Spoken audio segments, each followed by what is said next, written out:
they couldn't leave the ship without a uniform. One guy says to me, Ray, let me take your uniform. I said, yeah, where are you from? He says, Brooklyn.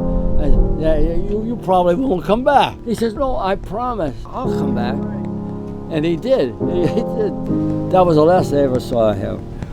So now it was my turn to come home for a weekend, you know. And boy, it was good to see that Statue of Liberty, let me tell you.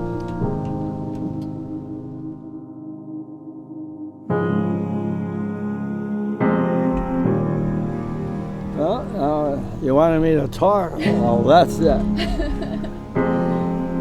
So from then on, it was good. Well, I had Mom with me, you know, and it was good. And now we're here eating egg sandwiches by the water. That's right. And good sandwiches. When things go wrong, if you're glum, just humming some, good luck will come along. Don't let it bother you. If now and then you may stumble, never grumble, count from 1 to 10. All of us back then always had our grapevines all around the house, you know. She bought all her Zinfandels, the whole truckload down there. My grandfather used to prepare the barrels, you know. It had to be done a certain way. First batch was the special wine. Whatever came after that was mediocre wine, you know.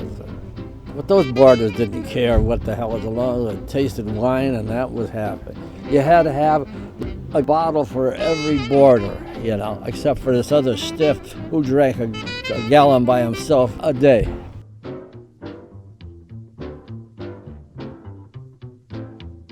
When they smoked, you couldn't sit from here to there to see their face. The whole kitchen was full of smoke. I remember the first time I painted the ceiling, I said, geez, I thought this was the color. It was all nicotine. One of the boarders used to play the accordion. What a mess that was. He'd get out that accordion, he'd play it so loud out. The neighbors were so upset. I don't know where he lived when he wasn't with us. He always seemed to come back after a couple of years. The same old thing. So when I brought your grandmother home with me, I said, I don't know if she's gonna like it at all. She didn't know a thing about it. You should see the hands the boarders had. They'd always say, see these hands, Ray?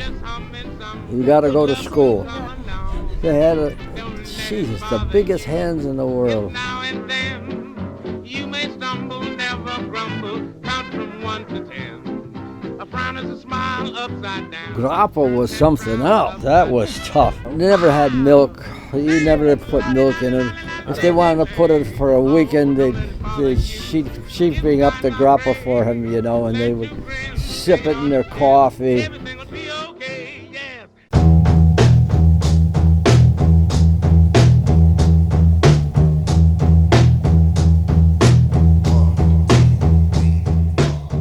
They had this boxing tournament going on. And I said, I think I'm going to enter it. I didn't tell anyone I was boxing already. Right away I went up and I got on my boxing trunks and my shoes. The guys were looking at me, where the hell did he get them? So I went in there and I fought. You didn't get knocked out? No. So there's one guy was a baker, and he was a show-off guy. He'd punch that bag, he would make that thing dance. And he was smiling, he was cocky. One day he wanted to go into the ring. I said, good. I said, now he's gonna know how it feels to get hit. So I got in that ring with him and knocked the shit right out of him. His buddy says to me, Ray, why did you beat up on him? I said, I just wanted to show him something, you know.